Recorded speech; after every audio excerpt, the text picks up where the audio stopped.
اللہ اللہ اللہ اللہ۔ السلام علیکم ورحمۃ اللہ وبرکاتہ۔ نحمده ونصلی علی رسولہ الکریم، اما بعد، قال النبی صلی اللہ علیہ وسلم: حفت الجنۃ بالمکارہ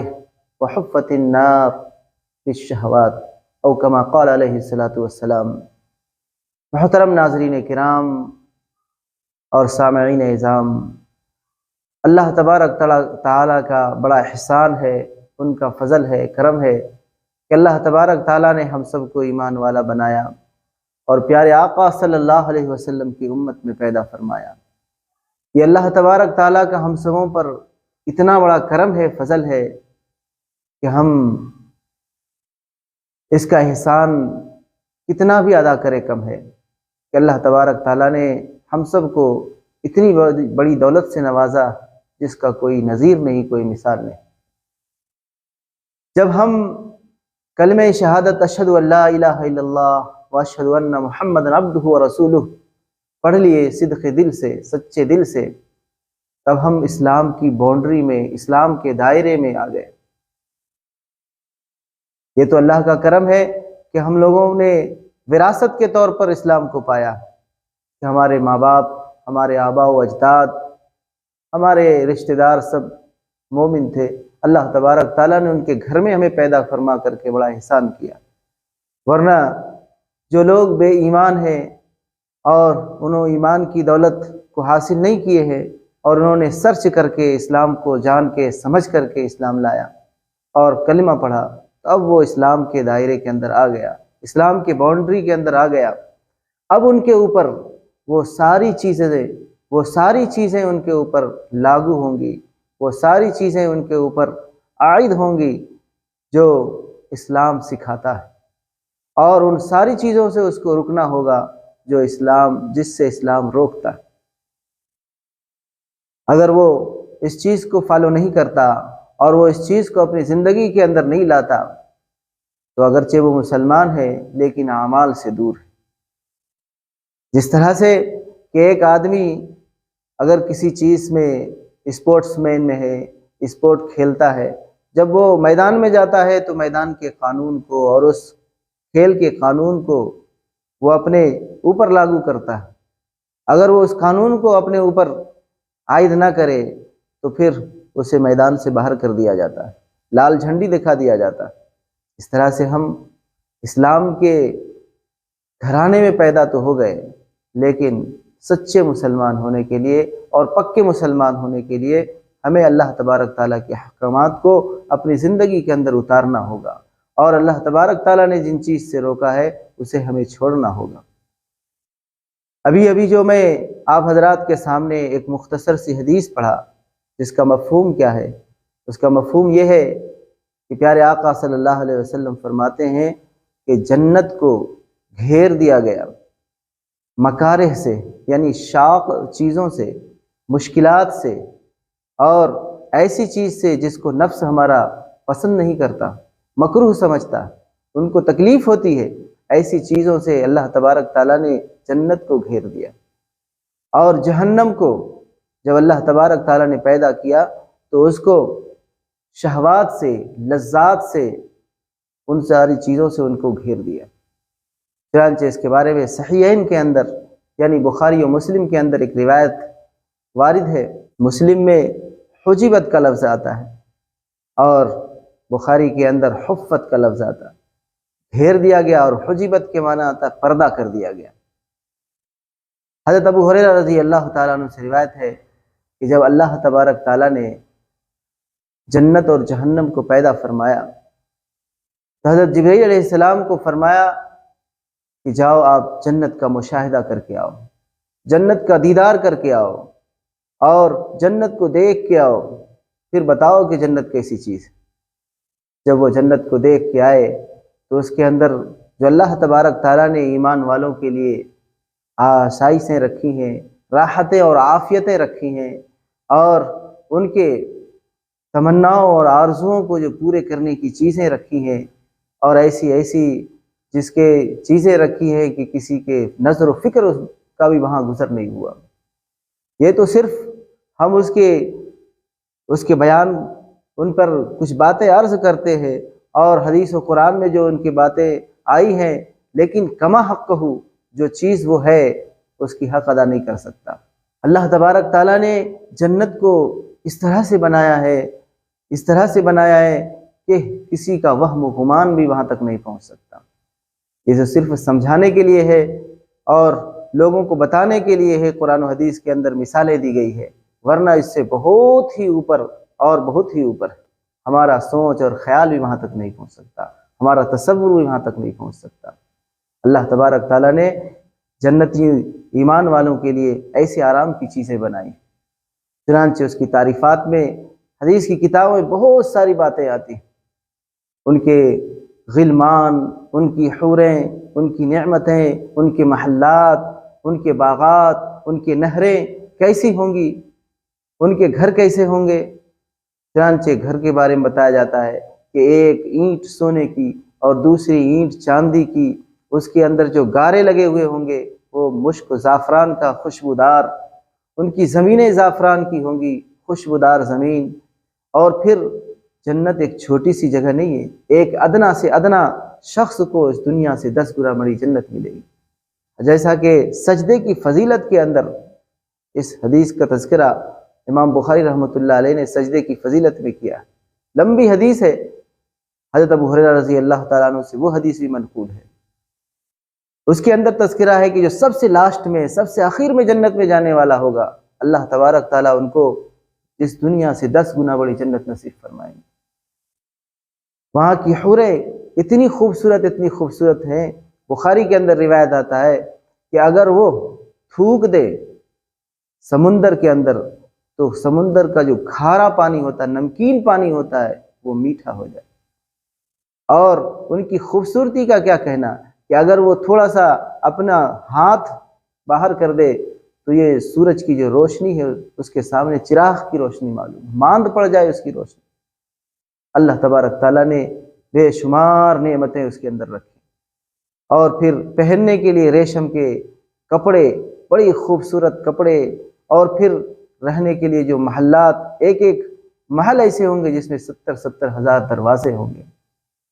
جب دل چاہے گا، جو چاہے گا وہ ہم کھائیں گے، پیئیں گے، اور اللہ تبارک تعالیٰ ہر راحت کے، ہر آسانی کے، اور ہمارے آنکھ کو ٹھنڈک پہنچانے کی ہر چیز وہاں اللہ تعالیٰ نے تیار کی ہے، ہم وہاں تک وہم و گمان بھی نہیں لے جا سکتے۔ بہرحال جب جنت کو اللہ تبارک تعالیٰ نے پیدا کیا تو ان ساری چیزوں کا جب مشاہدہ کیا، حضرت جبرائیل علیہ السلام تو آ کر کے رپورٹ دیے اللہ تبارک تعالیٰ کو کہ اللہ تعالیٰ آپ نے ایک ایسی چیز پیدا کی کہ جو بھی اس کے بارے میں سنے گا وہ سب داخل ہونے کو اس کا تمنا کرے، اس میں داخل ہونے کا ان کا دل چاہے گا، اور سب کہے گا کہ ہم داخل ہوں، ہم اس میں جائیں، ہم جائیں۔ پھر اللہ تبارک تعالیٰ نے جنت کو مکارہ سے گھیر دیا، یعنی شاق چیزوں سے، جو انسان کو تکلیف ہوتی ہے اس کے کرنے میں، اور انسان اس کو کرنا نہیں چاہتا، ایسی چیز سے اس کو گھیر دیا۔ جیسے مثال کے طور پر نماز ہے، روزہ ہے، حج ہے، زکوٰۃ ہے۔ نفس انسان کا نہیں چاہتا۔ نفس بھی 3 طرح کے ہوتے ہیں، ایک نفس امارہ ہوتا ہے، ایک نفس لوامہ ہوتا ہے، اور ایک نفس مطمئنہ ہوتا ہے۔ نفس امارہ جو خبیث نفس ہے، جس کا 13ویں پارے کے شروع میں ذکر کیا گیا کہ نفس امارہ انسان کو برائی کا حکم دیتا ہے، خواہشات کا حکم دیتا ہے، شہوات کا حکم دیتا ہے، نیکیوں کی طرف نہیں لے جاتا۔ اس لیے اللہ تبارک تعالیٰ نے نماز کے بارے میں فرمایا کہ نماز پڑھنے میں کتنا وقت لگتا ہے، اگر دیکھے تو ایک نماز فرض ادا کرنے میں 5 سے 10 منٹ لگتا ہے، لیکن وہ اتنی مشکل چیز ہے، اتنی مشکل چیز ہے کہ اس کو اگر کرنا بولے تو اس کے اوپر پہاڑ لگتا۔ اس لیے اللہ تبارک تعالیٰ نے اس کے بارے میں فرمایا کہ یہ بہت بھاری چیز ہے، الا الخاشعین، مگر جو ڈرنے والے ہیں اس کے لیے بھاری نہیں ہے۔ یہ نفس پر بڑا شاق گزرتا ہے، بڑا تکلیف دہ ہوتا ہے، نفس کو ان کو ضرب دینا پڑتا ہے، اور نفس کو اس کے لیے تیار کرنا پڑتا ہے، تو وہ اس چیز کے لیے راضی ہوتا ہے، زبردستی اس کو تیار کرنا پڑتا ہے، ورنہ اس کو چھوڑ دیا جائے تو وہ تو اوباش ہے، وہ تو شیطان سے بھی بڑھ کے، وہ تو گناہوں کی طرف جاتا ہے، شہوات کی طرف جاتا ہے۔ ایسی بھلی چیزوں کی طرف، نیکیوں کی طرف نہیں آتا۔ اس لیے اللہ تبارک تعالیٰ نے جب دوبارہ حضرت جبرائیل علیہ السلام کو بھیجا تو اس کو گھیر دیا تھا جنت کو مکارے چیز سے، شاق چیزوں سے، یعنی جو نماز پڑھے گا جنت جائے گا، جو حج کرے گا، روزہ رکھے گا، زکوٰۃ دے گا، جو برائیوں سے بچے گا اور نیک راہوں پر چلے گا تو وہ جنت میں جائے گا۔ جب وہ دیکھ کر دوبارہ آئے، حضرت جبرائیل علیہ السلام نے اپنا مشاہدہ بتایا کہ اب تو کوئی بھی آدمی ایسا ہوگا جو اس میں جائے گا، کوئی بھی نہیں جا سکے گا، کیونکہ آپ نے اس کو ایسی چیز سے گھیر دیا ہے کہ انسان کا نفس وہ کرنے کو چاہتا نہیں، اس سے دور بھاگتا ہے۔ ہم بھی دیکھتے ہیں، آپ لوگوں نے بھی دیکھا ہوگا، مشاہدہ کیا ہوگا، مسجد قریب میں ہے، اذان کی آواز آئی، دوست احباب کے ساتھ ہم بیٹھے ہوئے ہیں، لیکن چند منٹ کے لیے اٹھ کر کے نماز کے لیے حاضر نہیں ہوتے، حالانکہ گھنٹوں بیٹھے رہتے باتوں میں، گپ شپ میں، وہ وقت گزر جاتا، لیکن 5 منٹ آ کر کے اللہ کے حضور سر بسجود نہیں ہوتے، اپنے سر کو نہیں جھکاتے۔ کتنی مشکل کام، کتنا مشکل کام، کتنا بھاری۔ تو ایسی چیزوں سے اللہ تبارک تعالیٰ نے جنت کو گھیر دیا۔ اس طرح سے جب جہنم کو اللہ تبارک تعالیٰ نے پیدا کیا، پھر جبرائیل علیہ السلام کو فرمایا کہ جاؤ جہنم کو دیکھ کے آؤ، ان کا مشاہدہ کر کے آؤ اور پھر بتاؤ مجھے کہ جہنم کیسی چیز ہے۔ جب حضرت جبرائیل علیہ السلام جہنم کا مشاہدہ کر کے آئے تو اس کے اندر عذابات، ان کے اندر بڑے بڑے عذاب کے سامان، غیظ و غضب کا یہ مظہر ہے۔ جہنم ایک مکان ہے جس کو اللہ تبارک تعالیٰ نے اپنے قہر و جلال اور غیظ و غضب کا مظہر بنایا۔ اس میں وہ لوگ جو اللہ کو نہیں مانتے تھے، جو اللہ کے ساتھ شرک کرتے تھے، اللہ کے ساتھ کفر کرتے تھے، اللہ کی باتوں کو جھٹلایا کرتے تھے، ایسے لوگوں کا جہنم ایندھن ہوگا، جہنم میں وہ جائے گا۔ وہاں کے عذابات، اللہ کی پناہ، اللہ کی پناہ، اللہ ہم سب کو پناہ نصیب فرمائے۔ آگ کے بارے میں آتا ہے، اس کے آگ کے بارے میں کہ اس کے آگ کو 1000 برس تک دھونکا گیا، جلایا گیا، تو 1000 برس کے بعد وہ آگ سرخ ہوئی، لال ہوئی۔ اس کے بعد پھر 1000 برس تک اس کو اور دھوکا گیا، اور دہکایا گیا، اور جلایا گیا، تو پھر وہ آگ سفید ہو گئی۔ پھر اس کے بعد 1000 برس تک اس آگ کو پھر جلایا گیا، پھر دہکایا گیا، تو وہ آگ کالی ہو گئی، سیاہ ہو گئی، اور اب وہ سیاہ ہی سیاہ۔ اور اس میں جانے والے لوگ جو جائیں گے، اللہ ہم سب کی حفاظت فرمائے، تو اس کے جسم کو بہت بڑا بڑا بنا دیا جائے گا۔ ایسا نہیں کہ چھوٹے چھوٹے 3-4 فٹ کے ہوں گے، نہیں، بلکہ اس کو جو جہنم میں ڈالا جائے گا تو اس کا جسم بہت پھیلا دیا جائے گا، جیسا کہ بخاری شریف کے اندر آتا ہے کہ اس کے جسم کو اتنا پھیلایا جائے گا کہ ایک شانے سے دوسرے شانے تک، یعنی ایک شولڈر سے لے کے دوسرے شولڈر تک اتنی لمبائی ہوگی کہ 3 دن تک لگاتار تیز رفتار گھوڑا چلتا رہے، دوڑتا رہے، تو بھی اس کو پار نہیں کر سکے۔ تو کتنا لمبا اس کو بنایا جائے گا، کتنا بڑا بنایا جائے گا۔ اور ان کی گہرائی کہتے ہیں کہ اگر جہنم کے کنارے سے کوئی بڑا چٹان پھینکا جائے تو 70 برس تک وہ اس کے تہ میں جاتے جاتے لگے گا، بلکہ اس سے بھی زیادہ لگے گا، پھر بھی وہ تہ تک نہیں پہنچ سکے۔ تو اس سے اندازہ لگا سکتے ہیں، تخمینہ کر سکتے ہیں کہ اس کی گہرائی کتنی۔ اور پھر اس کے اندر اور بھی دیگر عذاب کی چیزیں ہیں۔ جہنم میں جو جائے گا اس کو کھانے کے لیے دھتورا ملے گا، کانٹوں دار پھل ملے گا، اس کے پینے کے لیے لہو اور پیپ ملے گا، جو جہنمیوں کے جسم سے رس رس کر آئے گا، وہ پیپ اور لہو اس کو ملے گا۔ اور وہ بھی ایسا نہیں، ٹھنڈا پانی تو خیر ملے گا نہیں، وہ پانی کرتا رہے گا، لیکن اس کی آواز سنائی نہیں دے گی، اور سنا بھی جائے گا تو بہت برسوں کے بعد اللہ تبارک تعالیٰ اس کو اتنا کھولتا ہوا پانی پینے کے لیے دیں گے کہ وہ جب منہ کے قریب لے کے آئے گا تو اس کے نیچے کا ہونٹ نیچے اور اوپر کا ہونٹ اوپر چلا جائے گا، اور اگر اس کو پی بھی لے تو جو پیٹ کے اندر جو ساری چیزیں ہیں وہ نکل جائیں گی۔ اللہ کی پناہ۔ تو ایسے غیظ و غضب کا اللہ تبارک تعالیٰ کا مظہر ہے جہنم۔ یہ تو خیر اللہ تبارک تعالیٰ نے سمجھانے کے لیے کچھ باتیں عرض کر دی ہے، ورنہ حقیقت میں تو اس سے بھی بڑھ کے ہوں گی۔ تو اللہ تبارک تعالیٰ نے جب جہنم کو پیدا کیا، حضرت جبرائیل علیہ السلام کو فرمائے کہ جاؤ جہنم کو دیکھ کے آؤ۔ تو ان ساری چیزوں کو جب دیکھا تو آ کر کے کہنے لگے، اے اللہ تعالیٰ، جو بھی جہنم کے بارے میں سنے گا کوئی بھی اس میں آنے کا دل نہیں کرے گا، کوئی بھی نہیں چاہے گا کہ ہم اس میں داخل ہوں۔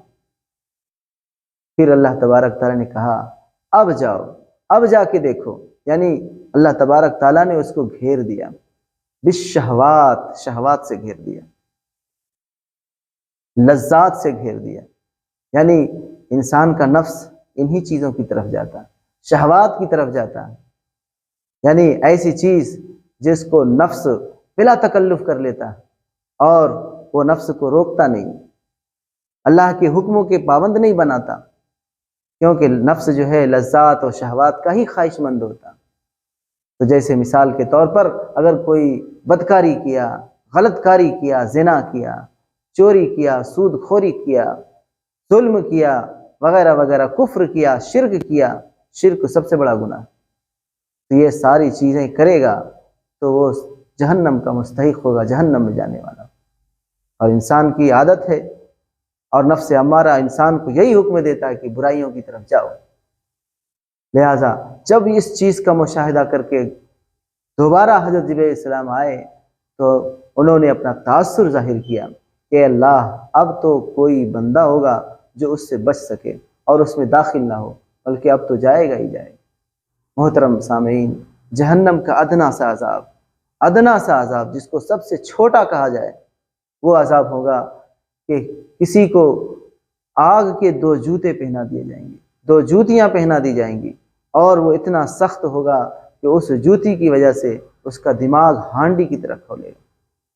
اللہ تبارک تعالیٰ اس سے کہیں گے کہ اس عذاب سے چھٹکارا کے لیے اگر تم دنیا بھر کے سونا چاندی دینا چاہو اور تمہارے پاس آ جائے، فدیہ کے طور پر تم دینا چاہو، کیا دے سکتے ہو؟ تو وہ اس چیز کے لیے راضی ہو جائے گا کہ دنیا یعنی آسمان و زمین کے درمیان جتنی خلا ہے اس کا بھر کے سونا اللہ تبارک تعالیٰ کو فدیہ دینے کے لیے راضی ہو جائے گا تاکہ میں کسی طرح سے اس عذاب سے چھوٹ جاؤں۔ لیکن یاد رکھیے، پہلی بات تو اتنا وہ لا نہیں سکتا، اگر لا بھی دیا تو اللہ تبارک تعالیٰ اس کے فدیے کو قبول نہیں کریں گے، اور اللہ تبارک تعالیٰ اس سے کہیں گے، جیسا کہ بخاری کے اندر روایت ہے کہ اے بندے، آج تو اتنا دینے کے لیے راضی ہے، میں نے تو تم سے بہت تھوڑا طلب کیا تھا، اور وہ تھوڑا کیا تھا؟ لا الہ الا اللہ محمد الرسول اللہ، لیکن تم اس کا کہنے والا نہیں تھا، تو اس کا انکار کرتا تھا، میرے ساتھ شرک کرتا تھا، میرے کو خدا نہیں مانا۔ آج تم جہنم میں آئے ہو اور اس سے بچنے کے لیے اتنا کچھ دینا چاہ رہے۔ اللہ تبارک تعالیٰ ہم سب کو ان ساری قباحتوں سے اور ان ساری اللہ کو ناراض کرنے والی چیزوں سے بچائے۔ سامعین کرام،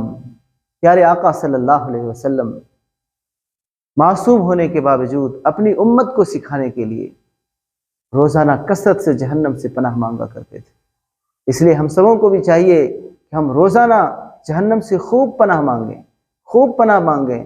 اللہ تبارک تعالی ہم سب کو اس سے پناہ نصیب فرمائے۔ اور مانگنے کا طریقہ بھی آپ صلی اللہ علیہ وسلم نے سمجھایا۔ ایک حدیث میں ہے، نسائی شریف کے اندر حدیث ہے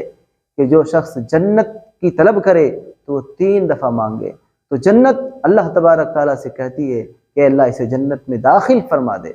اور جہنم سے جب کوئی پناہ مانگے تو 3 دفعہ پناہ مانگے، تو 3 دفعہ جب پناہ مانگتا ہے کوئی انسان تو جہنم اللہ تبارک تعالیٰ سے عرض کرتی ہے کہ اللہ تو اسے جہنم سے پناہ نصیب فرما۔ اللہ تبارک تعالیٰ سے دعا ہے کہ اللہ تبارک تعالیٰ ہم سب کو جہنم سے بچا کر جنت والا بنا دے،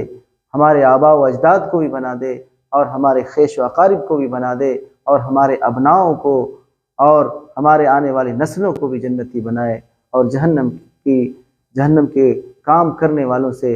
اللہ تعالی ہم سب کو محفوظ فرمائے۔ وما علینا الا البلاغ۔ السلام علیکم ورحمۃ اللہ وبرکاتہ۔